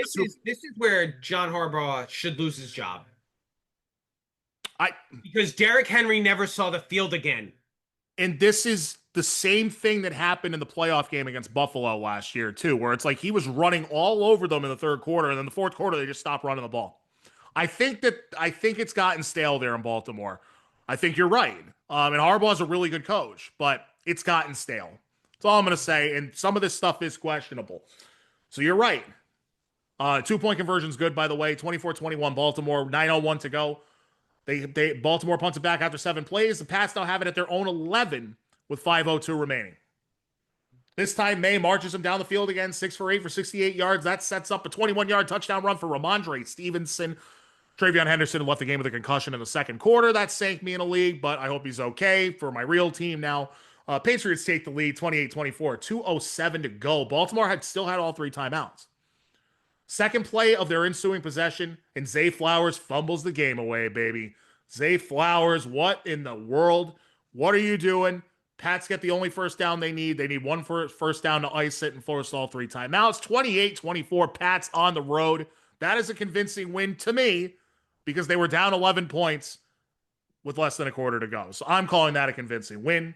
Drake May is now 4-0 in primetime games. He throws for 380 in this one, Josh, with a touchdown, an interception, and a fumble lost, but he bounced back from his own self-created adversity. Did you watch this whole game? Yes. I know that I've talked way too much. No, I said yes. I know, but do you want to? Oh, no. Okay. Watching the game, I was so irritated once what was it? What's his name? Keaton Mitchell? Like, why is he on the field when Derrick Henry had, 128 yards? Yeah. Is that what he had? Yeah. Yeah, something like that. What are you doing? What are you doing? Are you trying to lose? If you're gonna go down with your best players. I don't know. Like, watching him call rush plays with Keaton Mitchell, I'm like, bro, why isn't your best player on the field? It's a great question, Josh. It's a mystery that we probably will never get the answer to. 12-3 New England Patriots. Nobody in their right mind saw this coming. No. Even with the did have him as a cupcake 10-win team, but 12's a lot. I know I had 10-7, but I think 12 is the minimum at this point, right? And they've got a cupcake schedule to end the season. By the way, Lamar Jackson, Ravens fans, Lamar Jackson is being termed as day-to-day with a back contusion. He has a bruise on his back. Didn't come back and finish the game. I noticed something about Lamar these last few years. Doesn't it seem like there's a low tolerance for pain with this kid? I don't know. Well, I don't know if it was you I was talking about or someone else. Like, running quarterbacks have a clock on them. Like, it's like 8 to 10 years, and then because eventually your athleticism dwindles. And these running quarterbacks have made a living off of not throwing the ball exclusively, but running. So those running quarterbacks, after 8 to 10 years, they've taken so many hits, they've taken such a beating, and they're not the best throwers of the football anyway. So I think you're going to start to see, I don't want to call it a decline, but I think Lamar is going to be an average quarterback because I don't think he's going to be able to depend on his legs nearly as much after this year where he's been injured almost the whole year. Oh, it's so nice to say that when everybody just keeps telling me that I hate Lamar Jackson. It's like, no, I'm just seeing it from a higher angle than you are. That's all. Don't get me wrong; he's an athletic freak. Yeah, he is. Great, but great the athlete. Quarterback position isn't about running the football. That's not what it's for. That's why running backs after the age of 30 are written off. I think that, yeah, taking so many hits.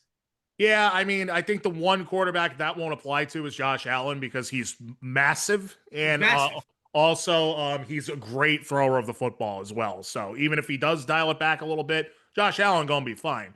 He's a Hall of Fame written all over that kid. But I'm sure you would agree with me. Lamar Jackson's never been known as a great thrower of the football. No, he hasn't. I mean, but he'll wow you sometimes. I mean, we're gonna sound a certain way if we keep going down this road, but. Yeah, I mean, but he will impress you from time to time, but like then he'll also do like what Cam Newton used to do. I know it sounds a certain way. I get that. That's not what I'm saying. It has nothing to do with how you look. It's how you play. Anyway, AFC playoff picture, Josh.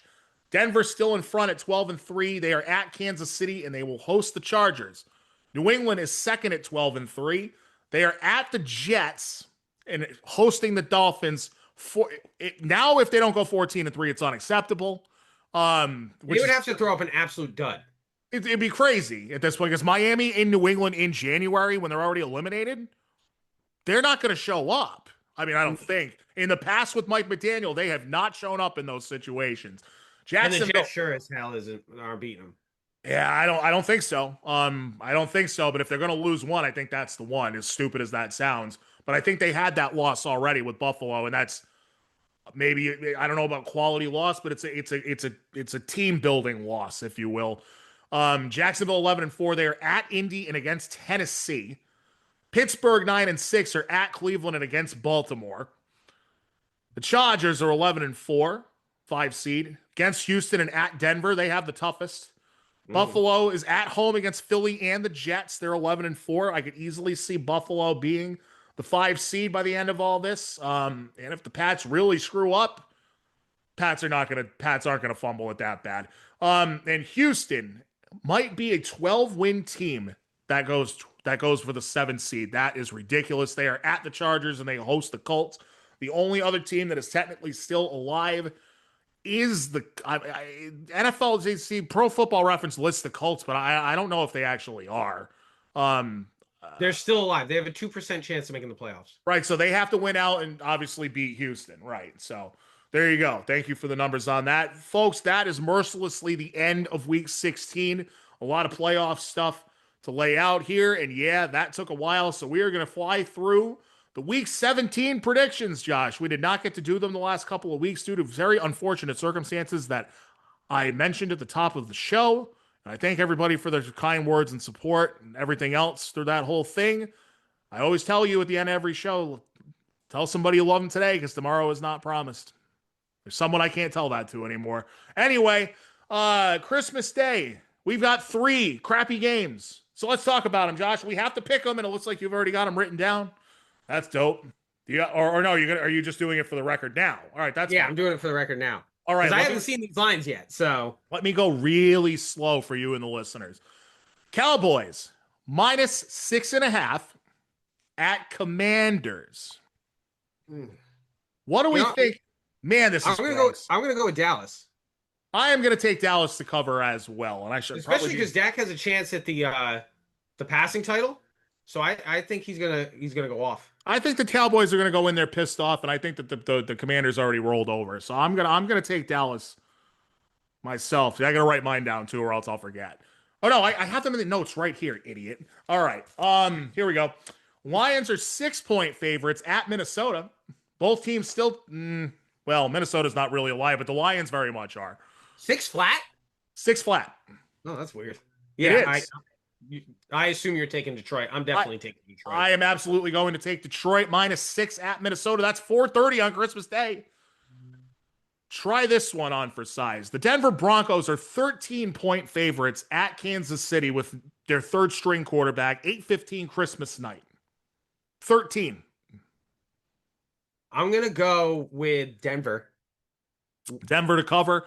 Yeah, I think Kansas City is going to cover that 13 somehow. I don't know how. They shouldn't. They're dead in the water for they just whatever lost by reason. 17 to Tennessee. I I understand. can't. I understand that what now they're all sad about Arrowhead being gone and maybe they'll only lose by like 12, I don't know.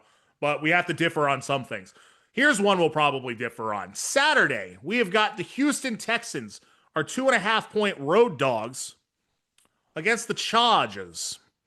2.5-point road dogs, which means the league thinks it's a toss up, basically. I'm gonna take Houston. Okay. I am taking Houston as that well. Defense is so good. I'm taking Houston as well. The Chargers have had a few spots this year where I just don't trust them. That game is at 4:30 on Saturday. And then Saturday night, Ravens, 2.5-point dogs, only 2.5. I guess they assume Lamar is going to be back. At the Packers, 8 o'clock Christmas night. Ravens plus 2.5 at Packers. No, I'm taking Green Bay. I am also taking Green Bay. We are in agreement on a lot of things thus far, folks. We move to Sunday. I don't know why it looks like I don't have enough games here. But anyway, the Tampa Bay Buccaneers fighting for their playoff lives are 5.5-point favorites at the Dolphins. I'm taking Tampa Bay. They need a win. Like you said, Miami's dead in the grave, so they're already buried. I'm with him. I'm taking Tampa. Cardinals +7 at the Bengals. Two teams with absolutely nothing to play for. Dang, that's a toughie. It is, but I think it's easier than that. Hopefully, I need about 50 points from Cincinnati. So yeah, I'm gonna actually go with Arizona. I think Arizona's defense is better than Cincinnati. I think Cincinnati has a good offense, but Cincinnati's defense is just absolutely abysmal. So I'm gonna take Arizona. Bengals -7 on my end. He gives you a thought. I'm just gonna tell you. Next we have the Patriots, 13.5-point favorites at the NYJ.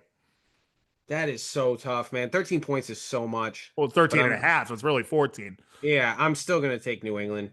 I think the Jets cover. I think the Jets cover just like they did when they played in Foxborough. Jets cover. Why, you ask? Well, because the Patriots might have a hard time getting up for this game, and it might be a little bit of a slow first half for them. Yeah, I don't think Vrabel allows them to do that. They've had so many opportunities where they could, but they really haven't had a stinker, and I don't see him having one. It's because Vrabes is the man. Ray Lambert. He is gonna say some terrible things about it to me when he hears this stuff. If he hears it, he's very busy right now. He's a very busy man. Okay, Steelers -4 at the Brownies. Gotta go Pittsburgh. Even without DK Metcalf. Yeah. Cleveland stinks, man. Cleveland does stink. That is true. Okay. Here we go. All right, Steelers. Yeah, Steelers. Yeah. Yeah, well, I don't know. You were just like, even with no DK. Like you were trying to talk me out of my pick. Yeah, it's called baiting. All right. So we both like the Steelers there. Seahawks -7 at the Panthers. I mean, as much as I want to see Seattle lose, like I said, you got to put the house on the fact that Carolina's they're very dependable after a win, right? They're very dependable after a win to lose. So I'm taking the -7. I am going to say that Carolina covers and they lose in an ugly 4 to 6 point fashion. But they are going to lose. Mark our words. Jaguars are -6.5 at the Colts. Oh yeah, you got to go with Jacksonville. They are killing it right now. And obviously, I think Jacksonville's defense is better than the 49ers. I think Phillip Rivers is going to have a little bit more of a difficult time. Yeah, you're right. I think you are correct in that. And I am taking the Jags to cover as well. This one, Giants are 1.5-point dogs at the Raiders. So it's essentially a pick 'em. Well, yeah, because everybody knows that no one wants to win this game. Yeah, I'm gonna go with Las Vegas. That's funny. I'm gonna go with the Giants because it's a pick 'em. So there you go. Eagles are 2-point dogs at Buffalo, which that tells me that Vegas thinks the Eagles are going to show up, which they should, because if like everyone else loses out, they could still I think maybe, I don't know. I don't know. Vegas thinks they're going to show up. Eagles are 2-point dogs at Buffalo. 2-point dogs? Yep. Well, I'm gonna go with Philadelphia. That's interesting. I am going to go with Buffalo. I mean, Buffalo at home. Buffalo's red hot. I don't know if Philly's for real this year. I think you're going for the reverse jinx. No. I think the Bills win this game. I have them picked. It's right there. Yeah, no, I think you're optimistically hoping that by you picking them, they're gonna lose. No, not necessarily. I think I'm not that predictable. I think Philadelphia's defense is good enough to hold James Cook, and I wonder if sometimes when you see Josh Allen put on the Superman cape, it doesn't end well for Buffalo. That's true. But I'm still going to take Buffalo. Everything you've said is correct. I'm still going to take Buffalo. Bears.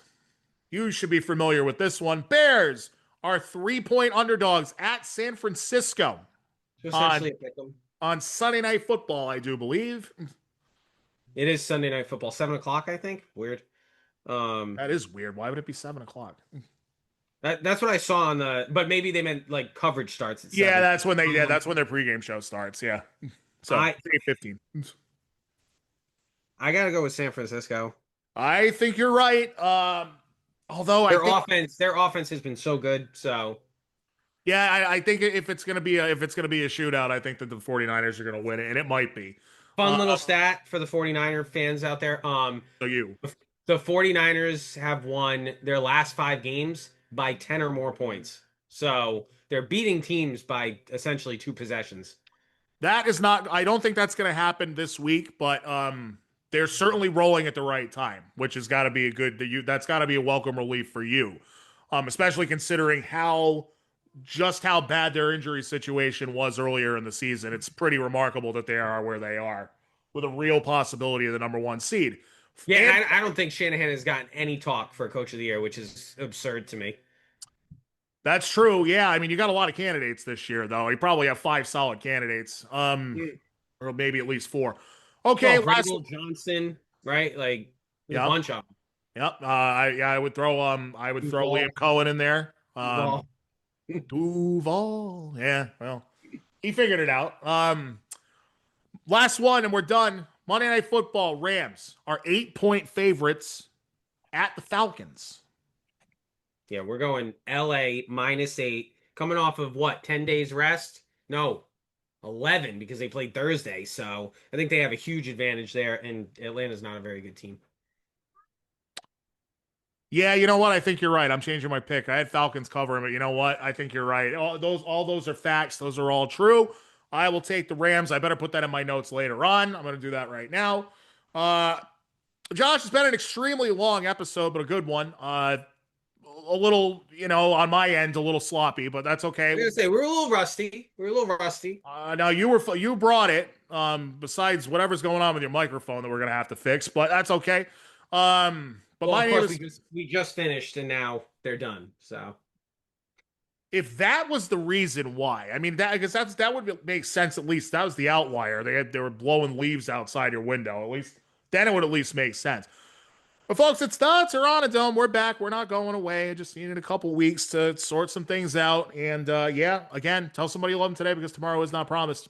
I can promise you that. We will be back. I think it's going to be New Year's Eve. New Year's Eve is less important than Christmas Eve. We're going to do a New Year's Eve show. Next week, it'll just be me. Then I'll have Josh back on for week 18. And then it might as well just be, we almost have to change the name of the show during the playoffs. But he'll be on every week during the playoffs, because playoffs. Gotta have some fun with that. So anyway, we'll see you soon. Not too much rambling here at the end of the show. Tell somebody you love them today, because tomorrow is not promised. Peace. Say his name and he appears. I believe in Joe Hendry. I believe in Joe Hendry. Cause they love him in London and Paris and Tokyo, America, Scotland and Canada and Mexico. They say I believe in Joe Hendry. I believe in Joe Hendry.